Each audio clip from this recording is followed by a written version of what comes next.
మీ చేతన కనబడే రూపం నుంచి విడిపడినప్పుడు ఇంకా నిశ్చితమైన ఎరుకుతో పనిచేస్తూనే ఉంది. మూసిన కళ్ళ వెనక ఉన్న చీకటిలోకి గాఢమైన ధ్యానంలో మీరు చొచ్చుకుపోతే ఆ సృష్టి మొత్తం ఎందులో నుంచి ఏర్పడుతుందో ఆ దివ్యకాంతిని మీరు చూస్తారు. గాఢమైన సమాధిలో మీ అనుభూతి రూపుకట్టిన దివ్యకాంతిని కూడా మించిపోయి కనపడే ఆనందకరమైన ఎటువంటి ఇంద్రియానుభూతి కన్నా, అతీంద్రియ గ్రహణం కన్నా అన్ని రూపాలకు ఆవులనున్న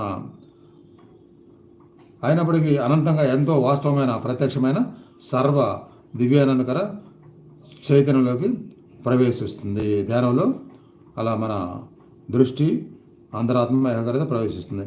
విశ్వాన్ని ఏ నియమాలు పాలిస్తున్నాయో అవే నియమాలు మీ స్వకీయ చైతన్యాన్ని నడిపిస్తున్నాయని గమనించే అవకాశాన్ని భగవంతుడు మీకు ఇచ్చాడు. విశ్వాన్ని ఏ నియమాలు పాలిస్తున్నాయో అవే నియమాలు మీ స్వకీయ చైతన్యాన్ని నడిపిస్తున్నాయని గమనించే అవకాశాన్ని భగవంతుడు మీకు ఇచ్చాడు. అంటే అది జరుగుతుంది. విశ్వాన్ని ఏ నియమాలు అయితే పాలిస్తున్నాయో అవే నియమాలు మన స్వకీయ చైతన్యాన్ని నడిపిస్తున్నాయి. అంటే మన శక్తి, మన ప్రాణశక్తి, మన కదలికలు, మన చైతన్యము అది ఎంతవరకు ఎలా పనిచేయాలో, విశ్వాన్ని మొత్తం నడిపించే విధంగా నియమాలు ఎలా పనిచేసేట్టుగా పనిచేస్తేనే మనకు కూడా అవే నియమాలు వర్తిస్తాయి, అవే పని చేపిస్తున్నాయి మన చేత అంటున్నారు. కాబట్టి వాటిని తెలుసుకునే అవకాశం కూడా మనకు ఇచ్చాడు భగవంతుడు. తెలుసుకుంటే ఏమైందంటే విశ్వం మొత్తాన్ని ఒక నియమం ప్రకారంగా విశ్వం ఎంత గొప్పగా అద్వితీయంగా ఎప్పుడు పనిచేస్తుందో అంత అద్వితీయంగా మన అంతర మనస్సు, మన అంతర శక్తి, మన చేతను కూడా పని చేసుకునే విధంగా మనం మార్పులు తెచ్చుకోవచ్చు. ఇందాక చెప్పాను, ఇందులో అర్థం చేసుకోవడానికి చాలా ఏకాగ్రత అవసరము, చాలా భావం, చాలా నిగూఢమైన వాస్తవిక సత్యమైన అర్థాలు ఉన్నాయి.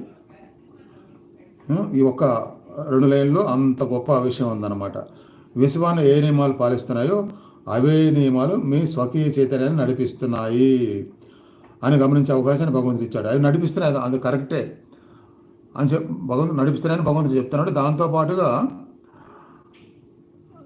దాన్ని తెలుసుకునే అవకాశం కూడా భగవంతుడు మనకి ఇచ్చాడు.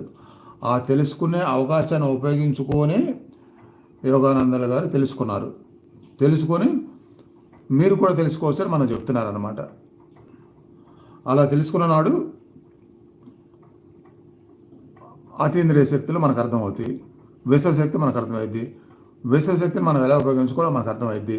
కాబట్టి విశ్వము ఎప్పుడు నియమాలు తప్పకుండా ఎంత గొప్పగా సూర్యచంద్రులు పనిచేస్తున్నారో, విశ్వంలో ఉన్న విశ్వ చైతన్య శక్తి, విశ్వశక్తి అని మనం చెప్పుకుంటాం కదా, బ్రహ్మముహూర్తంలో విశ్వశక్తి బాగా ప్రసన్న మనలోకి వస్తే ఇవన్నీ చెప్పుకుంటాం కదా, వాటిని పూర్తిగా మనం ఉపయోగించుకునే స్థాయి ఈ ధ్యానంలో అంత డీప్గా వెళ్ళిన తర్వాత ఆ నియమాలు ఎలా పనిచేస్తున్నాయో మనకి భగవంతుడు తెలుసుకునే అవకాశం ఇచ్చారు. కాబట్టి అలా తెలుసుకున్న తర్వాత మనకేం తెలిసింది, అప్పుడు ఓహో ఈ నియమం ఇలా పనిచేస్తుంది కాబట్టి దాన్ని మనకి వర్తించేట్టుగా మనం కూడా అదే పందాలు ఉంటే కనుక ఆ నియమాలతో మనం కూడా అంత శక్తివంతంగా ఉండొచ్చు, ఆ విశ్వంతో ఎప్పుడూ లయమవుతూ ఉండొచ్చు. విశ్వం ఎలా విశ్వాన్ని వాటి శక్తితో నడిపిస్తుందో మనం కూడా ఆ శక్తిని ఎప్పుడు కలిగి ఉండవచ్చు. విశ్వ నియమాలని మనం కూడా పాటిస్తూ విశ్వంలో ఉన్న శక్తి ఈ విశ్వాన్ని మొత్తం నిరంతరంగా ఎలా నడిపిస్తుందో మనం కూడా ఆ శక్తితో లయమవుతూ అలా ఉండవచ్చు.